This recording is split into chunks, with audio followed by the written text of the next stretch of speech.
Welcome to the Yuri and Alby Living Life in the City podcast. Unfortunately, Yuri is unable to join me today, but I do have a special guest with me. She is also an Instagrammer. I have a nickname for her. She's the feature.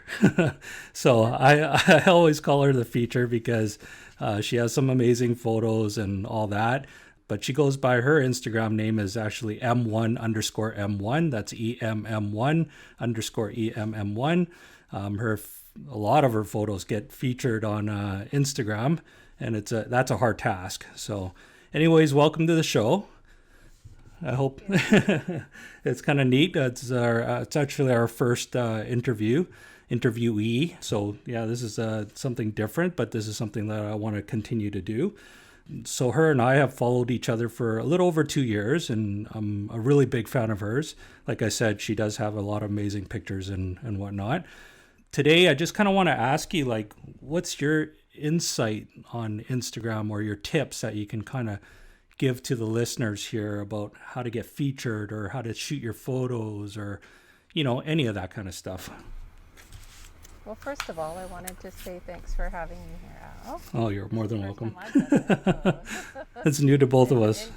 Yeah, it's an interesting experience, and likewise, I love following your feed. You've got some amazing captures from in and around the city. Yeah, thank you so much. Great. In terms of tips, I tend to be quite organic with the way I shoot and also the way that I post photos. I'm not quite as, I think, a lot of people have a certain kind of a color, look, or scheme to their Instagram feed, and I think that's wonderful. It looks fantastic, but with me, I'm a bit more organic about how I do things. It has a lot to do with my lifestyle. I'm out and about a lot. But in terms of tips, like for me personally, photography is just something that I enjoy. It's a hobby. It's something I do when I get little pockets of time. And there's places in and around the city that I really, really love going to and have gone to all of my life. And I've taken literally hundreds, if not thousands, of pictures from around the city. But in terms of the photos that I do end up posting on Insta, a lot of it is about, to me, composition and feel. So when I go out to take a photo, I usually spend a lot of time just kind of walking around, and when I see a scene that strikes me, I stop and I look at it.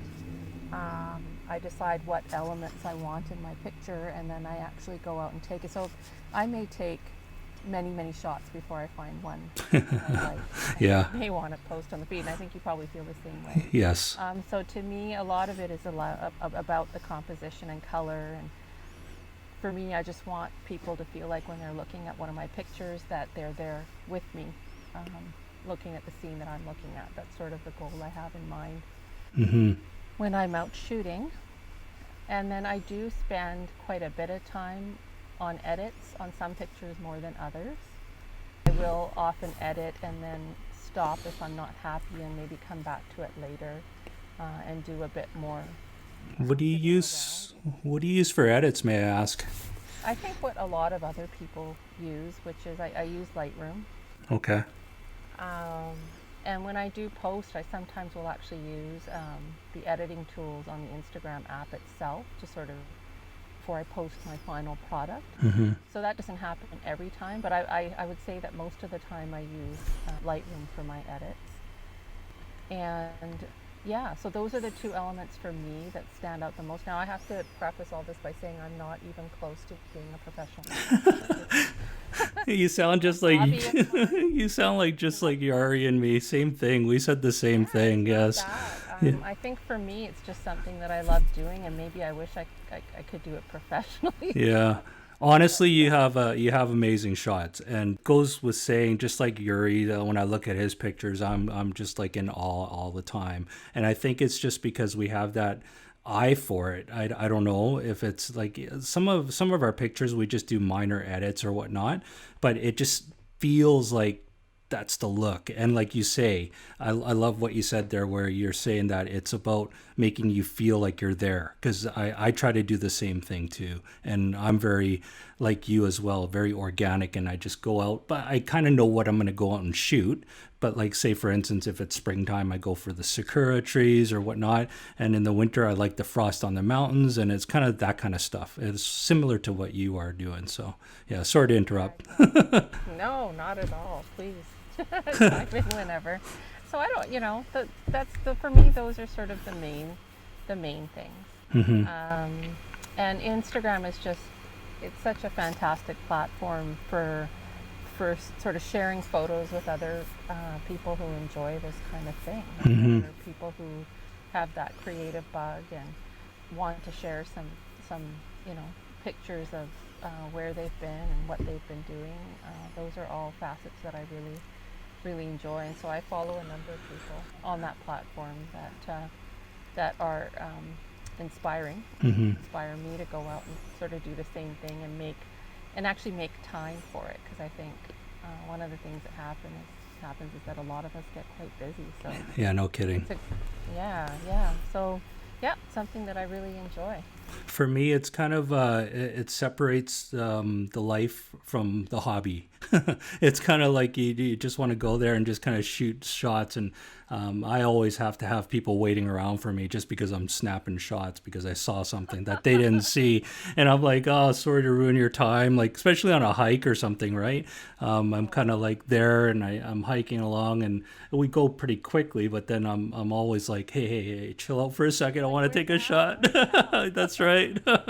Disappeared on us. Yeah. So you just use your cell phone mainly, or? I also have, I do use a camera. I don't usually distinguish that on Instagram, but I usually use my cell phone because carting a camera around and a tripod is tough. Yeah. For me, just because of my personal life and my lifestyle. And the phones out there these days are pretty amazing, and you can do some pretty amazing things with editing tools like Lightroom. Yeah. And using your pro mode on your phone can often do a really good job. That doesn't mean it's anything close to a real camera. Yeah. So I have a camera, but often you'll see my phone shots on my feed. So how often do you post? So again, this might make me different from a lot of other people. I post when I have time. Yeah. And I know that doesn't sound. So I have what I like to call posting sprees. So I'll have points in time where I have a little bit extra time to go out and indulge the photography. And so I do tend to post more frequently then. If people out there are looking for sort of time slots as to when they're going to get the most sort of views on their photos, I think Monday mornings work quite well. I think Sunday mornings work quite well for me personally. That's probably, and those are probably the dates that I most frequently post photos. Okay. Particular times. So for me, I used to post 7 days a week, and then now I'm just and then I went to 5 days a week, just the weekdays, because I was looking at the insights and whatnot, and I didn't really notice an uptake in liking my photo on the weekends. So I ended up like just cutting the weekends altogether. Like you say, we are busy with our lives as well. So I'm kind of going 3 times a week now. So I go Monday, Wednesday, Fridays, and that seems to be the time that works for me.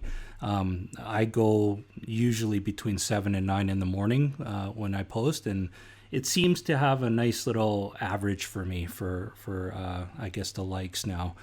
Yeah, I mean it's really neat. I agree. The 7 a.m. to 9 a.m. time slot is a good time to post. I agree with you.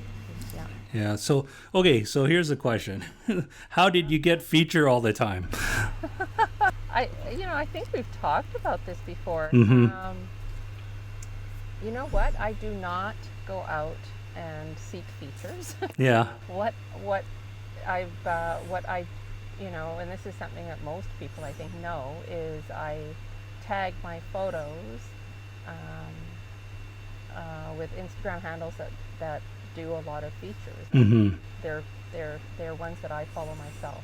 So for example, my feed is mainly shots in and around Vancouver, so I tend to tag my photos with sort of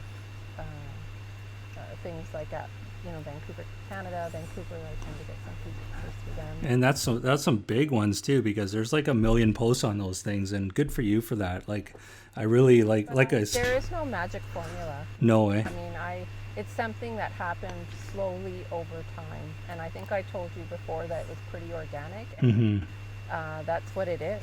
And so what's happened is, I think now that I've been doing this for more than 2 years,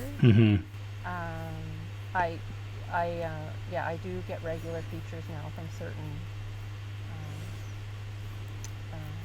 kind of hashtags and stuff. Yeah. Yeah, so I use hashtags. I tag my photos, and it's always a real fun thing to get featured. Yes. I just love some of the photographers out there are so amazing. So agreed. just getting a feature can be an exciting thing. It's pretty funny because I'm like, oh, there she goes again. She gets another feature. I'm like, good for you. Hey, I'm proud to be a follower. Like I said, I'm a big fan. But so no, I don't know anyone. I don't have any particular connections or anything like that. It's just trying to create sort of content that I think speaks to the beauty of this city. So I do the best I can with the pictures that I post. And then I always tag, and I always use hashtags to sort of get the photograph that I posted noticed. Yeah, I noticed you also thank them afterwards, and that's another good thing that you do. Gosh, yeah, I forgot to mention that. Yeah, so if I do get a feature, I will always post a thank you in my stories. Yeah. Isn't that funny? I notice things that you're not noticing, I guess. But that's good. It's good. That shows you that I'm watching, so that's cool. Yeah, so I always do. I always do. And I also follow them myself. Yeah, so that's right. Those accounts as well. Yeah, no, so because I'm born and raised in Vancouver, and like I said, with your pictures, it's just like if you can awe me in looking at my own city, then good on you. So good for you on that. I feel the same way about you. Thank you so much. Okay. Some gorgeous ones. Oh, thank you. Yeah, again, I kind of just like I think we're very similar in our shots or the way we take pictures. I think we have a lot of similarities anyways. I think so. Yeah. Sort of that eye for things. Yeah. So I can see that commonality between us for sure. So I have I wanted to talk about like 3 pictures of yours. We'll go through them rather quickly. There's one that you posted on April 12th of the sakura trees with the sun set. It looks like there's like a whole group of sakura trees, and it's just pink everywhere. It just looks amazing. Can you give a little speak about that as well? For that, what happened that day, or how you felt? Usually in the spring and in the fall, I spend some time hunting out some spots are quite well known, and you'll see Oh yeah, of Instagrammers there. Mm-hmm. And then there's other sort of lesser known spots that if you just walk around, bike around, drive around Vancouver, you'll find these little hidden spots, and they're just beautiful. Yeah, this one's amazing. I think the photo you're talking about, I don't have it in front of me, but if it's of the sakuras, it's one of these neighborhoods out in Vancouver that probably attracts quite a few photographers, and I probably went out there one day during a quiet period. Mm-hmm. Usually what I'm looking for, so I try to come on a slightly off-peak time. Mm-hmm. Me too. And try and take a shot without too many people around. So that's something that, depending on what you're wanting to get in your photo, you with some of the more popular places and popular seasons in Vancouver, just a lot of photographers out there, and I can see why. It's gorgeous. But so that's one of the things I do in the fall and in the spring when people are out cherry blossom hunting and chasing the autumn colors. I tend to try and go out during off-peak times to get a bit of time on my own, first of all. Yeah. No, I get you. Secondly, to sort of get that perfect shot or the shot that you have in your mind's eye, basically. Yeah, that looks like it's around Yaletown there. So that's one of those little neighborhoods over there. Yeah, it looks like around Yaletown. Yeah. Yeah. And then you I can. don't have it in front of me. That's okay, no worries. And then you get you have another. And I'm talking about these photos because I feel that they really represent what Vancouver is all about. September 7th, you have 3 cyclists cycling on the seawall here, and it's overlooking with some branches over them. It's got some nice blue tinge to the city in the background and some green there. Like, that's another one of those shots where I kind of look at that and it just reminds me of me, like in my teens, riding my bike along the seawall. So that's another one of your shots that I really, really like. I feel our city is really like all about health and all about well-being and all that stuff. So, and it really captures the beauty of the city itself. You have another one here. The last one that we're going to talk about is on February 1st in 2019. There's a runner by the Swash Rock there on the seawall with the sun setting. Like, that's another one of those moments where it's like, and I think you captured it. So yeah, that's another one of those days. And it looks like you only have, like, I think I see a few people in the distance taking a picture of the Swash there, but I just see the one runner, and that's the main focus with the sunset. It was just captured like perfectly. Yeah, I think it's just you're exactly right about that. It's sort of trying to capture the feeling of the city, the feeling the way we are in Vancouver. Mm-hmm. And Stanley Park is just one of my go-to places. It's just, we're so lucky to have that park in the city. It is just so beautiful. With those 2 pictures are good examples of just my attempt to capture a feeling, Mm-hmm. a feeling of what the life in the city is like. Yeah. And I think you hit the nail on the head. It's one of those places where people are outdoors a lot, biking, running, and sort of capturing those moments with the background of this absolutely stunning city. Yeah. We've got everything here, right? Yeah. Skiing, anything you want. Yeah. Anything you want, you can find here. So, with those 2 pictures, I think it's exactly as you said. It's trying to capture the essence of what it's like to live and work and play in Vancouver, for sure. Yeah, and one thing I love to talk about Vancouver is how diversified we are. I'm half Chinese and half English myself, so it's kind of I like the diversity, and I love the multicultural. I love all foods. I'm a big foodie as well, so this city has it all. So just to let everyone know. Okay. Well, I thank you, Em, for coming on the show. I would love to have you on again, like in the future, and I hope you had fun. It's fantastic. All right. If you're not already following her on Instagram, please give her a follow. Her handle name is EMM1_EMM1, M1_M1. Yeah, the stuff we talk about today, I'll have pictures of what we're talking about on the YouTube as well, so people can see that. Please subscribe and hit the notification and the like button if you like the show. And that's it. Thanks for listening, and thanks for coming on, Em. Thank you so much, Al.